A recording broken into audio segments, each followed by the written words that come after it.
complete overview of the Vedic knowledge. That's why Srila Prabhupada wanted his disciples to study all those books and realize them. Then they would be authorized to initiate. Then they would be authorized to make disciples all over the world with no restriction. Not that one should become a guru by the vote of some committee. Prabhupada never authorized that. Rather, he authorized that people should become guru by passing this examination on these Vedic literatures. And of course, the examination needs to be a little bit tricky so that only someone who has actually realized can answer the questions properly. But anyway, somehow or other, ISKCON never got around to making those examinations.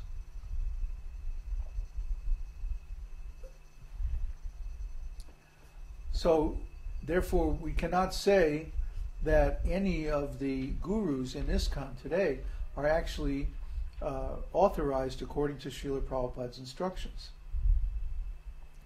In order to do that, we would at least have to have a text of the Vedanta Sutra for them to study.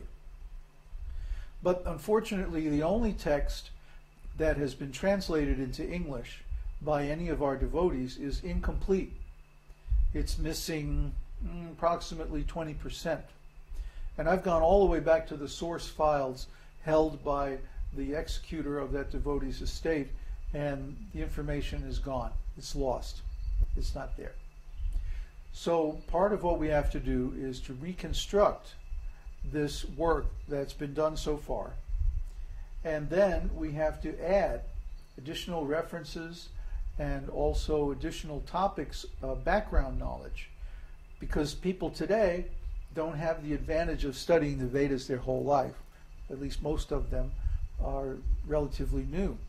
So they require more background to be able to understand the difficult sutras. Some of the sutras are very, very obscure. And you have to know Upanishads, you have to know so much. So instead of assuming that they have that knowledge, we have to give the knowledge and give all the material that they need to understand the sutras. This is a lot of work. So I am doing this work, but this requires tremendous concentration. This is why I don't feel that I can mix doing the Vedanta commentary along with answering the questions of the neophytes on the Kurukshetra and Ashram forums. I'm going to have to give up that service so that I can concentrate my mind on the Vedanta Sutra project. It's like my attention gets divided into too many separate pieces if I'm dealing with all these different people's questions. I want to keep my attention on the project that I'm working on, and that means I'm thinking about it practically 24 hours a day. I'll look a couple of sutras ahead, and then I'll think, well, what am I going to have to explain? What background material am I going to have to include? What quotes can I use that help to make the point conclusively? And then sometimes I have to search for that material, and it takes hours and hours of going through the Veda base and like that. So I want to put my main effort into this writing project because it really needs to be done so that our lineage can continue. If there's no bona fide guru, if there's no one who is both self-realized and completely knowledgeable about all the topics in the scriptures, including Vedanta, then how can our lineage go on with the same level of purity and transcendental potency? You see? So it's vital that I have the time, the leisure, and the conditions necessary to finish this work. That way, our lineage at least, our little school, Esoteric Teaching Seminars, will be a bona fide branch of the lineage of Lord Chaitanya. And there's so many factors that we have to deal with, but being in this environment in the country like this is really wonderful.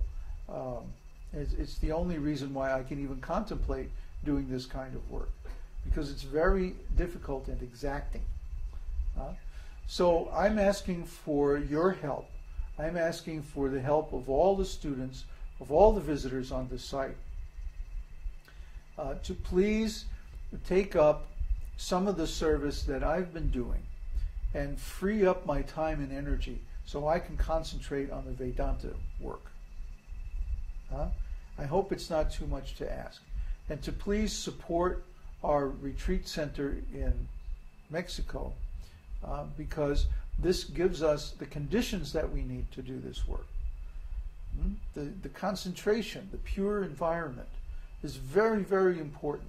I don't think I could live in a city, even in a very nice situation, because the energy would not be conducive to the deep study and contemplation that's required for this kind of work. So therefore, I'm asking for the cooperation and help of all the students, of all the disciples, of all the guests. And if you can help me with this, we will have something in the next 6 months or a year or however long it takes me to finish this. We'll have something that no other school has. I mean, we already have so much like that.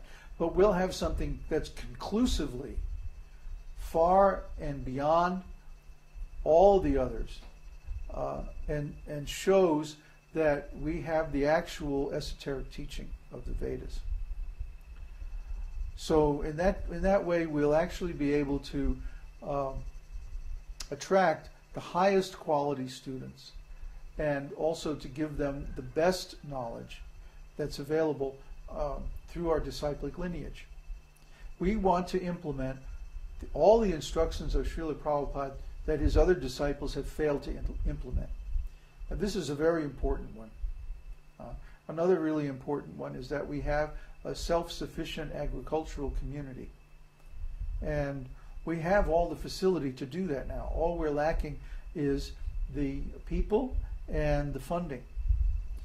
So we have access to the best agricultural land, the perfect climate for growing anything, and where there's also a large supply of agricultural skilled workers here. People who have grown up doing nothing but organic agriculture, organic gardening. They know how to grow stuff. All we need is to put together some management structure and get a little land, which is very cheap here. And we can have a sufficient agricultural community, just like Srila Prabhupada always wanted. And we should do this. Actually, we have to do it if we're going to please Srila Prabhupada, because all of his other disciples have not followed his instructions on this point. The third thing that we want to do to satisfy Srila Prabhupada is to make a network of independent spiritual communities all over the world. Okay? We don't want to form another church. We don't want to form another hierarchy. We certainly don't want to form another organization. But we want to have a sangha. We want to have a fellowship, a brotherhood, a network of devotees all over the world who share these values and appreciate this knowledge and want to cooperate together. Not because they're in some structure or political hierarchy or something like that uses power and politics to force them to cooperate, but because we're following Srila Prabhupada's instructions and they want to cooperate because they can see this is the best thing for all of the people on this planet. So our mood is really different from any of the other Vaishnava organizations on the planet. We're basically not, we don't even really consider ourselves preachers or anything like that. I'm just an artist. But somehow or other, Srila Prabhupada instructed me that you take on this system, you take on this engagement, you take on this assignment of carrying on this lineage. And he told me, you go outside ISKCON, leave ISKCON, become independent, and do your research and your sadhana outside. He instructed me like that just before his disappearance. So I had to do that. I was probably going to do it anyway. But because Prabhupada ordered me, I had to do it. For 25 years, I worked completely alone. Now, gradually, by Krishna's grace, some nice students are coming, and things are expanding a little bit. So I'm very excited because I feel like a lot of these objectives are within reach. And I want to really push to attain the things that Srila Prabhupada wanted. But his other disciples never did. We have to complete Srila Prabhupada's mission, complete his assignment, do the things that he ordered us to do, or what kind of disciples are we? And if we make some excuse that, oh, so-and-so is supposed to be in charge, it's his responsibility, it's not my responsibility, then we're actually part of the problem instead of